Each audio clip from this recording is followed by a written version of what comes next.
Hello, everyone, and welcome to our Leadership in Practice series. My name is Laura Hyder, and I'm a Senior Consultant for Leadership Development in the Leadership Development Office here at UAB. And I am joined by my co-host, Dr. Matthew Painter. Hello, everyone. Thank you for joining us. As Laura said, I'm Matthew Painter. I'm the Director of Leadership Development, and we are very excited about having this Leadership in Practice series. And today's topic is around productivity, but really particularly around habits. And as usual, we have a very esteemed guest with us today, Dr. Mehta. So Dr. Mehta, would you mind introducing yourself to us?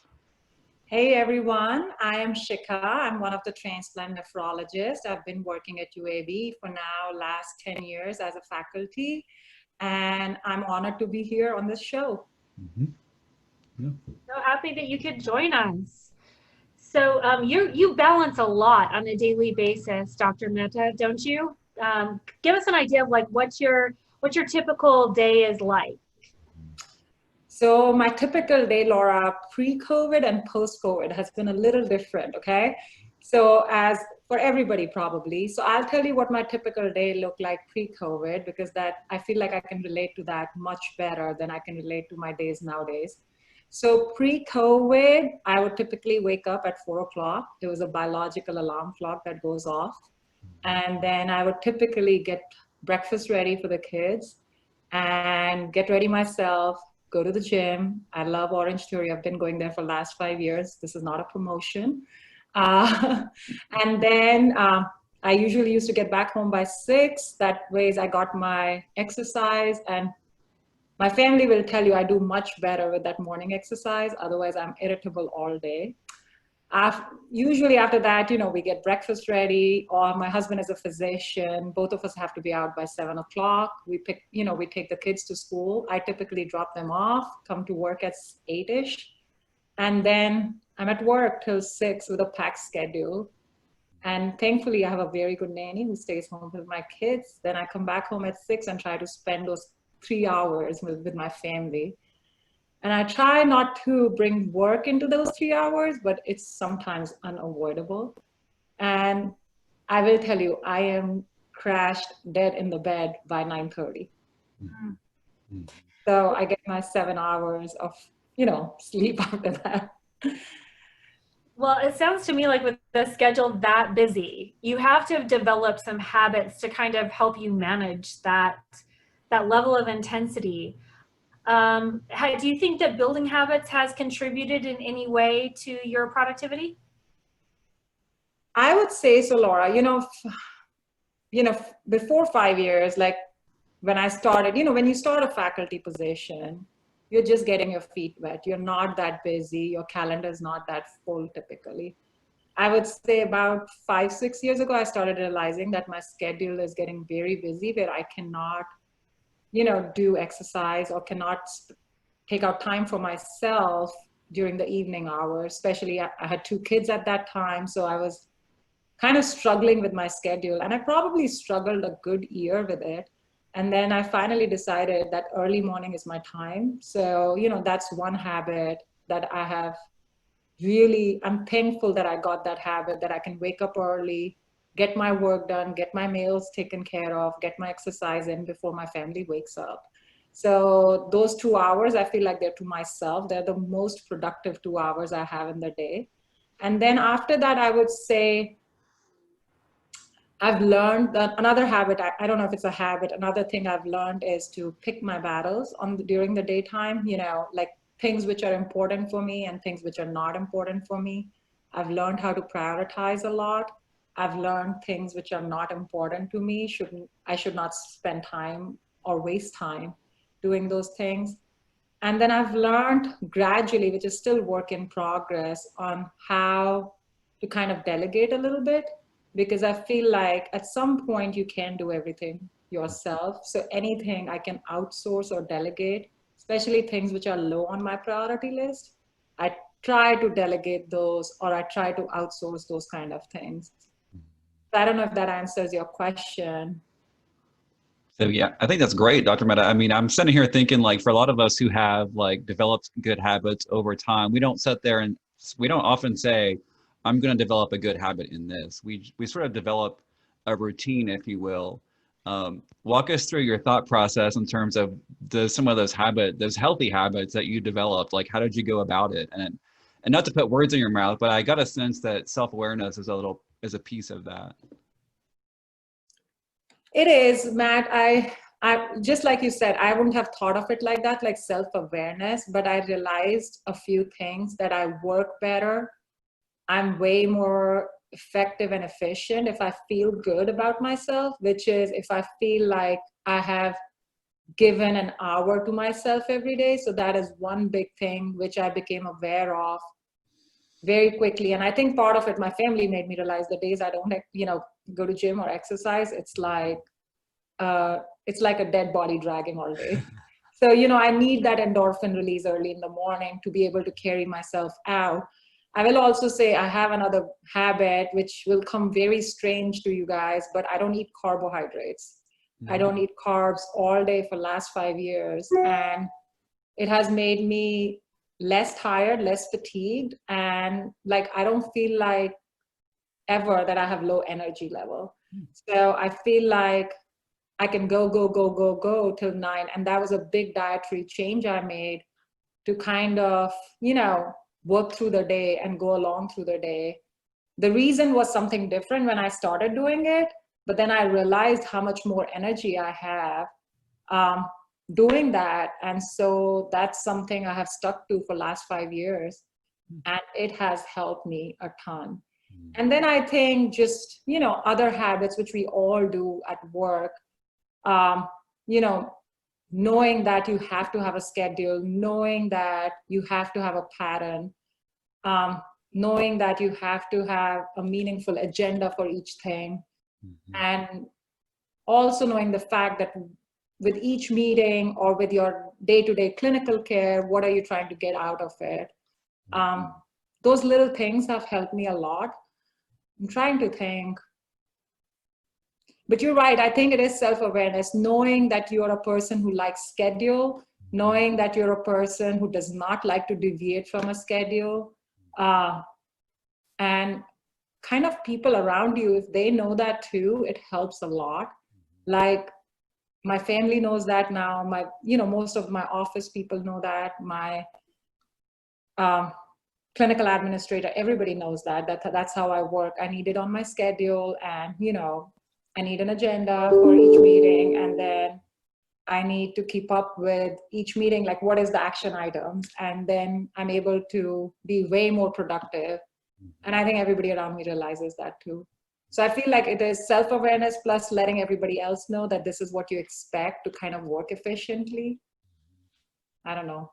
That's fantastic, but I'm going to just go ahead and say you're obviously like elite level at habit forming, right? So I think that most people, when looking at I get up at 4 o'clock every morning and then have 2 hours of gym time, and then I don't eat any carbohydrates, and then I work all day, and then I spend 3 hours a night with my family. I mean, that's like Everest level habits, right? How did you take that whale and eat it in small bites?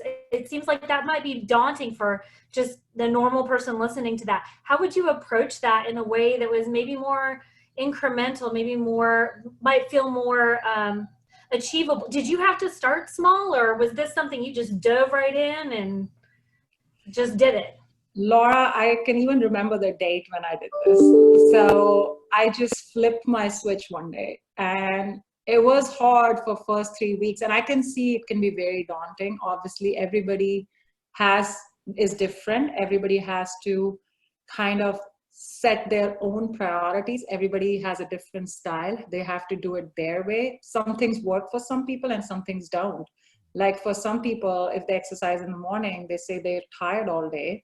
And some people are just not morning people. And so they try to find out time in the evening. I feel like it would be wrong for me to say this should work for everybody, but I feel like everybody has to figure out a way and a thing that makes them happy. And it doesn't have to be 50 things. It has to be just one thing that will, that will give them that motivation to go through the day, especially with a busy work schedule. So it could be just like 30 minutes of walking outside, right? Or it could It could be sleeping late in the bed, right? If that's what makes them happy, that's what makes them happy. And some people can take out time in the evening. But both physically and mentally, I feel like exercise is such an important part of your day-to-day life.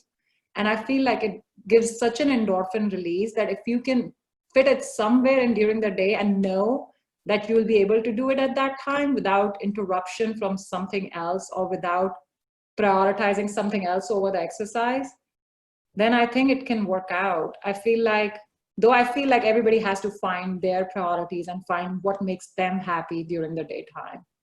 And I would say for me, that was me able to get that 2 hours in the morning. Like that was, if I don't get that time, I am irritable all day, even today. So, Dr. Mehta, I'm curious. There has to be some types of situations where you probably find yourself maybe discouraged, or maybe you're having a bad day, or something else is coming up, like lots of work stuff's coming up, and you find yourself with a barrier to implementing those habits that you're talking about. How do you overcome the times when you're discouraged? Matt, that's a tough question. Matt, I will tell you, I'm regimented like army on this. I mean, till COVID hit, I was, okay, let's put COVID as a barrier, right? COVID was a barrier to going to gym, right? And it took me a month to figure out how I'm going to adjust that schedule, because my other things that I love is biking and swimming, and they're both outdoor activities. And at 4 o'clock, it's dark, and I don't want to go outside, biking or swimming in dark. So it took me a month to readjust my schedule at that point. Then I was trying to get exercise here and there randomly, but I wasn't getting it all the time. And so at that time, I started exercising in the evening. So I swim 1 hour every evening. And the way I've justified it in my head is that's the time my kids play in the pool. And, I swim and they play in the pool. If I'm going biking, I take my kids for biking, and they bike with me. So that becomes a family time. Plus I get a little bit of exercise. So COVID has definitely been a barrier to going to gym for me for the last 3 months. Other than that, I don't think it discourages me that if I can't exercise, let's say for a couple of days, or if I can't go about my schedule for a couple of days, because I know I can go back to that very quickly. It's not something, if there is something that's stopping me from that, it has to be way more important than my exercise. Yeah, so it sounds like it's a values equation, right? Like you're putting a priority or a value on something that you're willing to fuel and not be derailed by. Absolutely. Like, to me, if something else is so important that I can compromise on it, then that doesn't discourage me. That just tells me that thing is way more important for me to do. So I'm trying to think, for example, the beach trip, if I have to go to beach, I'm not exercising that morning, right? Mm-hmm. If I have to make a PowerPoint sometimes, and I have had no chance to make a PowerPoint, and I'm doing a presentation that morning or that afternoon, then I will sometimes use that couple of hours in the morning to do that. But then I'm prioritizing that activity over my, whatever I usually do between 4 to 6. Mm-hmm. But I know that time is mine and nobody can take it away from me.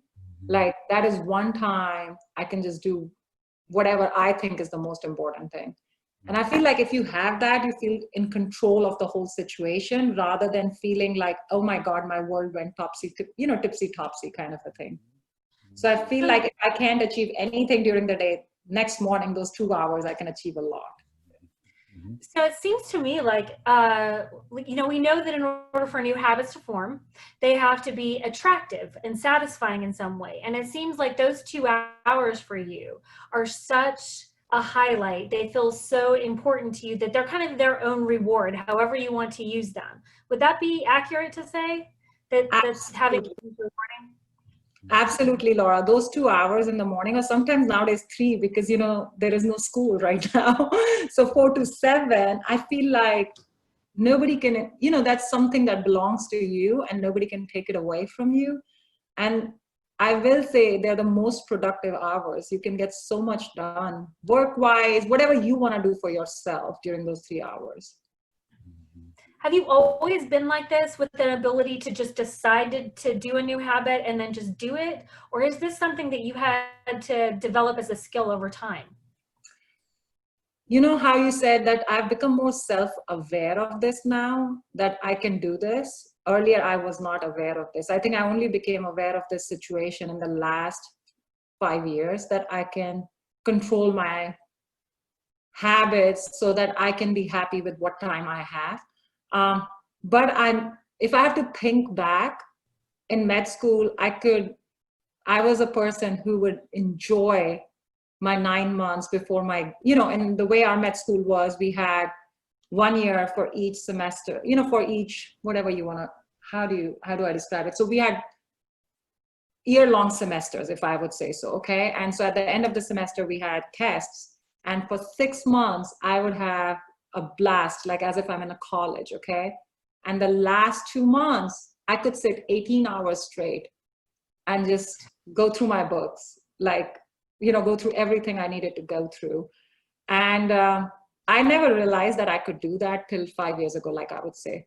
I know my parents used to tell me I could do that at that time, but now I've realized that yes, and I know if I can do that, and if I keep doing that, it makes me happy. So it's not something, that I have to do it as a, I really need to do this, and somebody's pushing me to do this. It's something that makes me happy, and I feel like it's something that makes me productive. So, and efficient and effective, probably. Otherwise, I couldn't do what I do right now. So there's plenty of people, we hope, listening to this podcast radio show. So I'm curious to know, like, you've talked a lot about your own experience, but if somebody was listening to this, what advice would you give somebody about creating a new habit, just from your own experience? I would say find one thing that makes you happy, and then totally dedicate yourself in doing that. Find one thing that you would like to learn new, and try and do that. And then try to prioritize your work schedule, and things that are not important to you, don't waste your time doing that. That's fantastic. I love that. And Laura, that seems to line up with some of the literature that I know that you're well versed in as well. Yeah, according to research on habit building, it said that they say that in order for a new habit to form, it has to be obvious. It has to be something that, like, you're going to be reminded of it, right? You're going to look in the mirror and your sticky notes there, or you have an alert that pops up on your phone or on your computer. It has to be attractive, so you have to set it up as something that's pleasant. Like there are certain books I only let myself listen to while I'm running, and they're always books I really want to listen to, but that's it. I can only listen while I'm running, so I better do my run.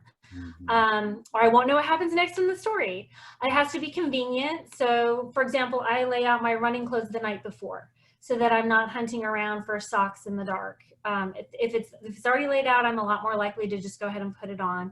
And then it also has to be satisfying. And sometimes, obviously your 2 hours or 3 hours in the morning, that's intrinsically satisfying. But I think that sometimes when you're first building into a new habit, sometimes you have to build something in that's satisfying. Like Matt has this great coffee trick. Matt, I think you should share a coffee trick. It's a really good coffee trick.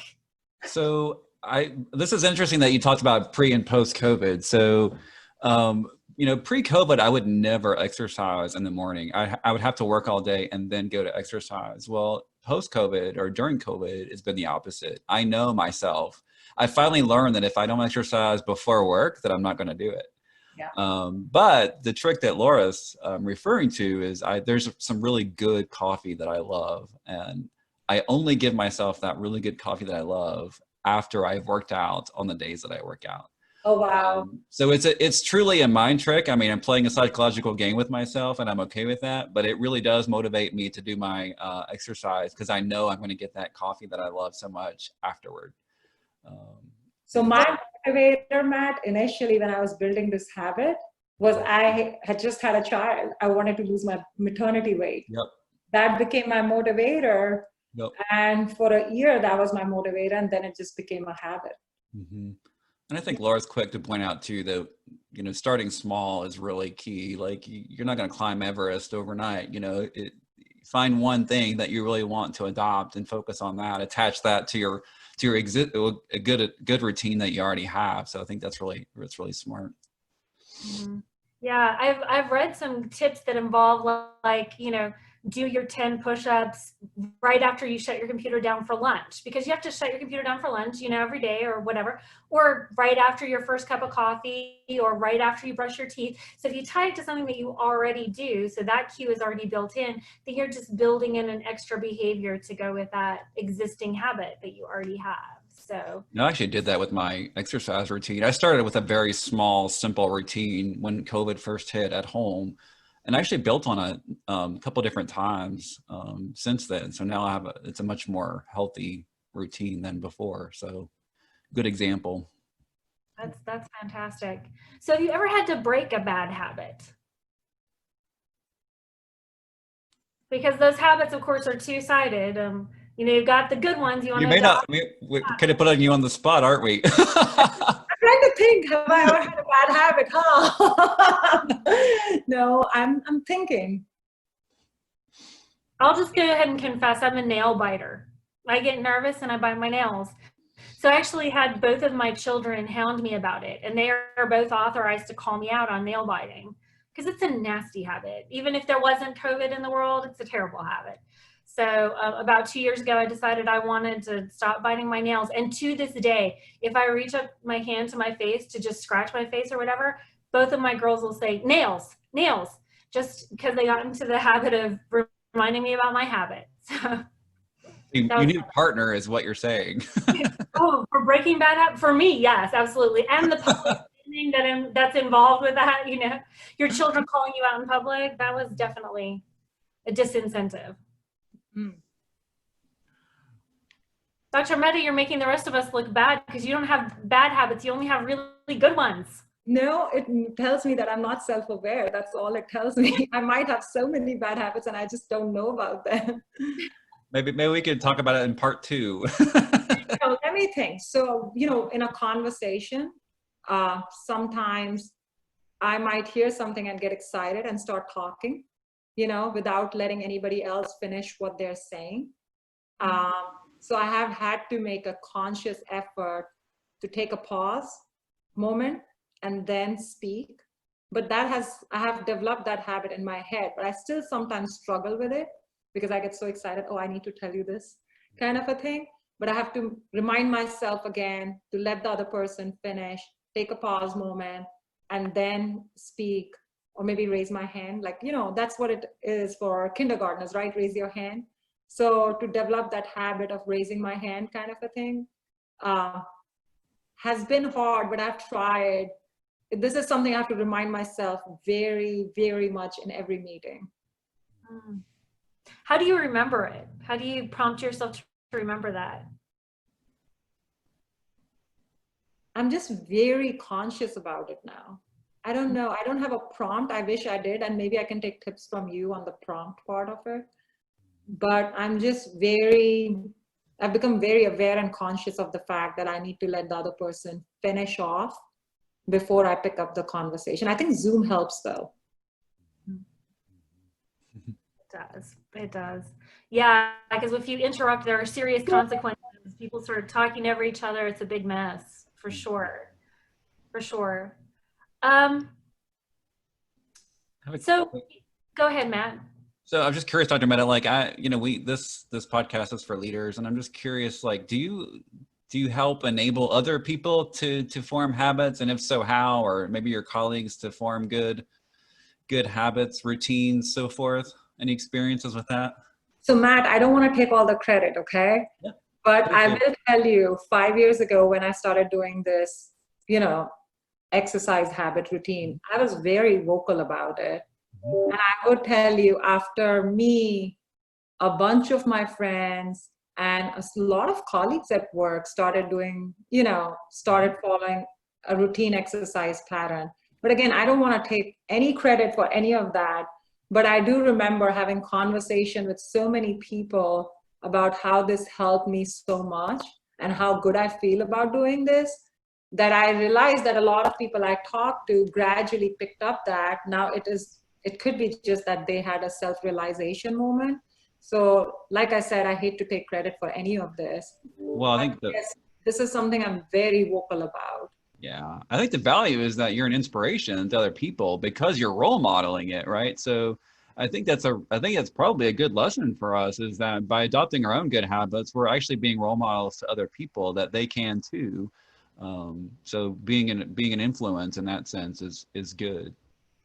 Well, and the fact that you're being vocal about it also probably increased both your accountability and their accountability when they were talking to you. And like having that, because people are going to ask you about it, right? Like, oh, how are the workouts going? How's the training going? Is that still being satisfying for you? And so having that vocal commitment to a new habit can help inspire you to continue to practice it. And then my feeling is, if people know you're trying to work at something, they're going to kind of stay aware of it, whether they meant to be aware of it or not. And they'll ask questions and I think that social accountability really probably helps us all out when we're trying to do something new. Mm-hmm. Yeah, absolutely. I mean, I remember, yeah, there are days when I'm like, okay, do I really need to go to gym today? And then I'm like, okay, my friends are going to be there, and then they're going to be like, huh, where were you? Yeah. But it does help, that social accountability. I agree. Yeah, when I started working with a running team, we all track our runs on the Strava app. And so everybody knows if somebody missed a run because it didn't get uploaded to the app. And it's this public accountability, public shaming kind of a thing, because we're there for each other in both a negative reinforcement and a positive reinforcement sense, get you out of bed. No, I absolutely agree. I mean, I see what you're saying by public shaming, but it's really not that. But yeah, it helps. Well, any final thoughts on developing habits and productivity, Dr. Mehta? I feel like prioritize of what makes you happy, effective, efficient, and what is important to you. Mm-hmm. Nothing beats that, because I think we all get dragged down by multiple other activities that we have to do on a day-to-day basis. And if we can outsource some of that, if we can delegate some of that, and just do things which are actually important to yourself, then do that. That's wonderful. Well, you've inspired me. Laura, you're already there, right? You are the peak of Everest. Very thoughtful, but no, I'm not getting up at 4 a.m, that's for sure. But maybe that's my new thing. Maybe that's my new habit. And that's what I said. Not necessarily getting up at 4 works for everyone. I think everyone just needs to figure out, and like you said, needs to become self-aware of what works for them and what keeps them happy and what maintains their work-life balance, and then stick with it. Good words, Dr. Mehta. We thank you so much for sharing your experience and expertise with us on our Leadership Development Office radio show today. Yes, thank you. Thank you guys for having me over. This was fun. I enjoyed it. All right. Until next time, we are signing off.